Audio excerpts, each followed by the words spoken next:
Hello students, कैसे हैं आप सब।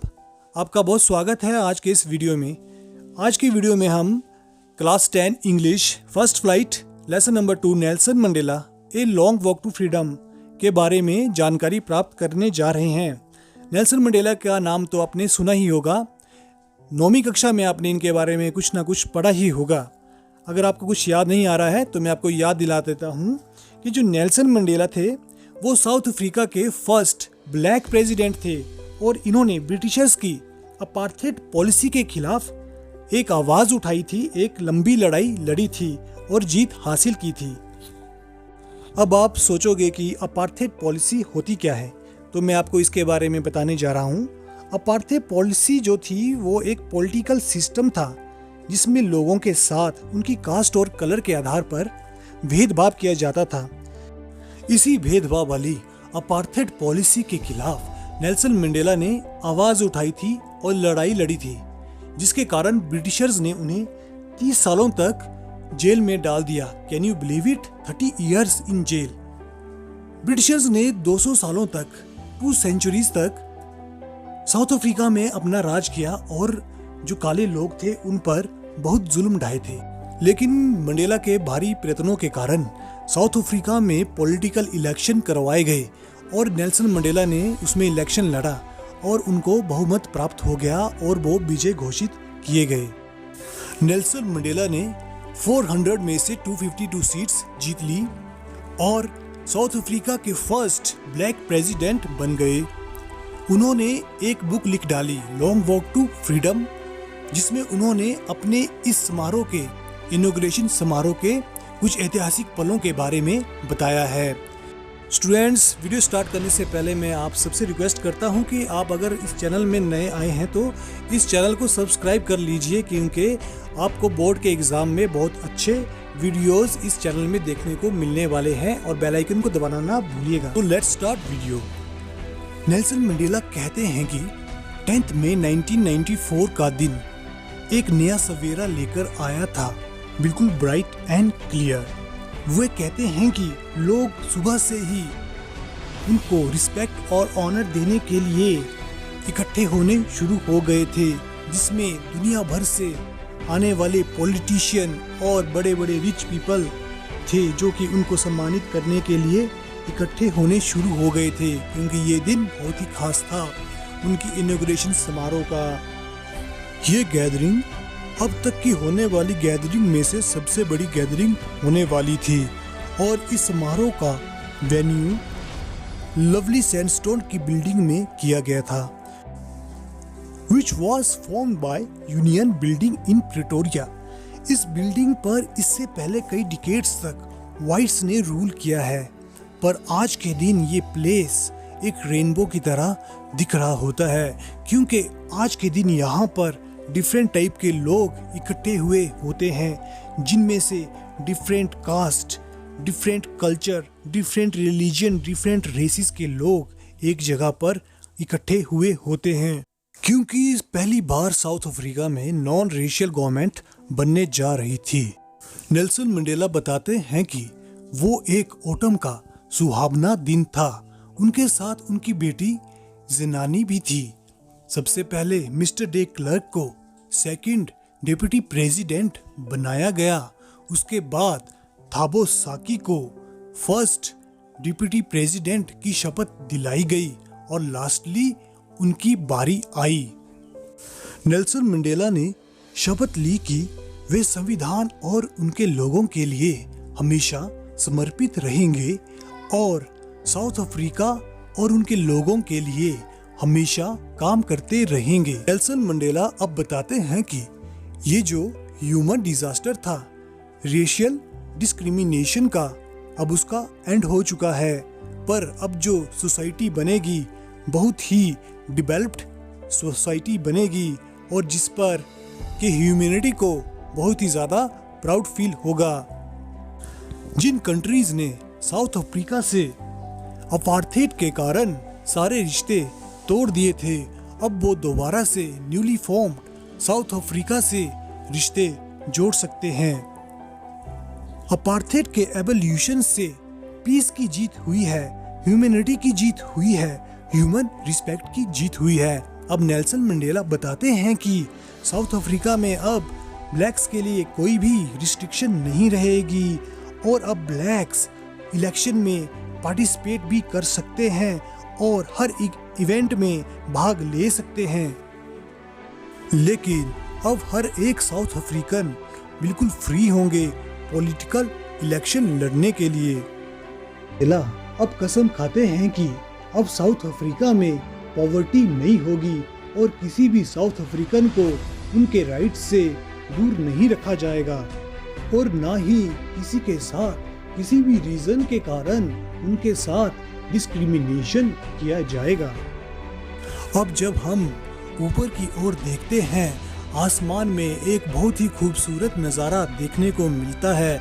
साउथ अफ्रीका के fighter jets helicopter union building के ऊपर अपना करतब दिखा रहे होते हैं। ये सब चीजें साउथ अफ्रीका की लॉयल्टी और पीस दिखाने के लिए की जा रही थी कि अब साउथ अफ्रीका में कोई भी अलग नहीं है, सब एक हो चुके हैं। साउथ अफ्रीका में सभी को समानता का अधिकार प्राप्त है और सभी समान हैं। इससे कुछ देर पहले साउथ अफ्रीका के police officer general defence force ने एक साथ शपथ ली कि वे न्यूली फॉर्म साउथ अफ्रीका की गवर्नमेंट के लिए लॉयल रहेंगे, यानी कि वफादार रहेंगे। अब नेल्सन मंडेला कहते हैं कि वो लोग जो आज उन्हें सैल्यूट कर रहे हैं, कुछ दिन पहले वही लोग उन्हें अरेस्ट किया करते थे। देर बाद आसमान में एक Apala jet black, red, green, blue और गोल्ड कलर का स्मोक छोड़ता है और साउथ अफ्रीका के फ्लैग को दर्शाता है। आज के दिन इस समारोह में दो तरह के राष्ट्रगान गाए जाते हैं। वाइट अपना अपना राष्ट्रगान गाते हैं और ब्लैक अपना राष्ट्रगान गाते हैं। वाइट्स नकोसी सिकेली अफ्रीका गाते हैं, जबकि ब्लैक्स डाइस्टेम का राष्ट्रगान गाते हैं और कुछ समय के बाद सभी साउथ अफ्रीकन को ये राष्ट्रगान याद हो जाते हैं। Now Mandela tells us that कि उन्हें इस इनॉग्रेशन के दिन अपने पास्ट की याद आ रही होती है कि जब 20th सेंचुरी में कुछ दिन पहले एंग्लो वॉर हुआ था, तब व्हाइट्स ने ब्लैक्स पर अपना राज कर लिया था, उनको हरा दिया था और अपने रूल्स और रेगुलेशंस को इम्पोज कर दिया था। इन रूल्स और रेगुलेशंस ने एक ऐसी सोसाइटी बनाई जो कि बहुत ही हार्श और क्रूल थी। लेकिन 20th सेंचुरी के एंड तक इस सोसाइटी का अंत कर दिया गया और अब साउथ अफ्रीका में नई सोसाइटी बनाई गई, जिसके लिए 4000 लोगों ने अपना सेक्रीफाइस दिया, जिसको के कभी भी भूला नहीं जा सकता है। अपार्थेड की पॉलिसी भेदभाव की पॉलिसी थी, जिसके चोट के निशान काफी दिनों तक रहेंगे और जिससे निकलने के लिए बहुत ज्यादा मेहनत करनी पड़ेगी। लोग जैसे the Oliver Tambo, the Walter Sisulu, the chief Lithuli, the Yusuf Dadoo, the Bram Fischer, the Robert Sobukwe ऐसे लोग थे जिनके कारण ही आज साउथ अफ्रीका आज़ादी की सांस ले रहा है और ऐसे लोग अब भविष्य में शायद ही देखने को मिलेंगे। नेल्सन मंडेला कहते हैं कि उन्होंने अपने जीवन में कई ऐसे इंसान देखे हैं जिन्होंने बहुत सारी परेशानियां झेली हैं, बहुत ज़्यादा कष्ट झेले हैं, पर कभी उन्होंने हिम्मत नहीं हारी। वीर इंसान वह नहीं होता जो कहता है कि मुझे डर नहीं लगता। एक बहादुर इंसान वह होता है जो अपने डर पर विजय प्राप्त कर लेता है। अब नेल्सन मंडेला कहते हैं कि हर एक इंसान की जिंदगी में 2 ऑब्लिगेशंस होते हैं, यानी कि 2 दायित्व होते हैं, एक उसका अपने परिवार के प्रति और दूसरा उसकी कंट्री के लिए। लेकिन साउथ अफ्रीका में ऐसा कुछ भी नहीं था, क्योंकि यदि अगर ब्लैक लोग अपनी जिंदगी अपने तरीके से जीना चाहते थे तो उन्हें बहुत ज़्यादा प्रताड़ित किया जाता था, उनके साथ डिस्क्रिमिनेशन भेदभाव किया जाता था और उन्हें सोसाइटी से अलग कर दिया जाता था। अब मंडेला कहते हैं कि पहले तो उन्हें अपनी फैमिली के लिए ओब्लिगेशन नहीं था, यानी कि दायित्व नहीं था। पर जब वो बड़े हो गए तब उन्होंने दायित्व समझा, तो उन्हें अपनी फैमिली के लिए दायित्व निभाने नहीं दिया गया, उन्हें दायित्व निभाने से रोक दिया गया। अब नेल्सन मंडेला बताते हैं कि जब वो बच्चे थे तब वो आज़ाद पैदा हुए थे और वो कुछ भी करने के लिए फ्री थे। उन्हें घर पर कुछ भी करने के लिए आज़ादी थी। उनके कहने का मतलब था कि जब तक बच्चा छोटा होता है उसकी दुनिया उसका परिवार होता है। जैसे उसको बाहरी दुनिया के बारे में पता चलता है तब उसको पता चलता है कि बाहर की दुनिया कितनी क्रूर है, कितनी रूड है। जब नेल्सन मंडेला बड़े हो जाते हैं तब उन्हें पता चलता है कि वो आज़ाद नहीं है, उन पर कई तरह की रिस्ट्रिक्शन लग गई है क्योंकि वो ब्लैक है। तो इस कारण उनके अंदर आज़ादी की भूख उठ पड़ती है। जब वो थोड़े यंग थे तब वो जॉनसनबर्ग में रहा करते थे, तब उन पर बहुत सारी मुसीबतें आने लग पड़ी, इसलिए वो आज़ादी चाहने लगे। वो चाहते थे कि वो जिससे चाहे शादी कर सके, अपनी फैमिली बसा सके और वो अपने पास पैसे इकट्ठे कर सके और अपनी फैमिली की देखभाल कर सके। पर इसके लिए उन पर बहुत सारी रिस्ट्रिक्शन थी। उनको पता चल गया कि उनकी फैमिली मेंबर्स में भी कोई भी आज़ाद नहीं है, उन पर भी कई तरह की रिस्ट्रिक्शन लगी हुई है। सभी ब्लैक्स पर रिस्ट्रिक्शन है। साउथ अफ्रीका में हर कोई आज़ाद नहीं है।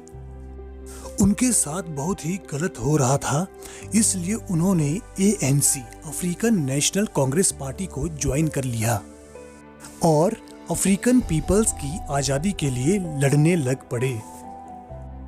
अब नेल्सन मंडेला कहते हैं कि उनमें कोई एक्स्ट्रा ऑर्डिनरी क्वालिटी नहीं थी। ऐसा नहीं है कि वे ज़्यादा सैक्रिफाइसिंग नेचर के थे, पर जब उन्हें पता चला कि उनके लोग फ्री नहीं हैं तब वो अपनी आज़ादी को इंजॉय नहीं कर पा रहे थे। अब नेल्सन मंडेला लास्ट पैराग्राफ में बताते हैं कि वाइट्स को उनकी छोटी सोच से आज़ादी दिलाना बहुत ज़रूरी था, क्योंकि वाइट्स के अंदर ब्लैक्स के लिए बहुत हेटर्ड थी।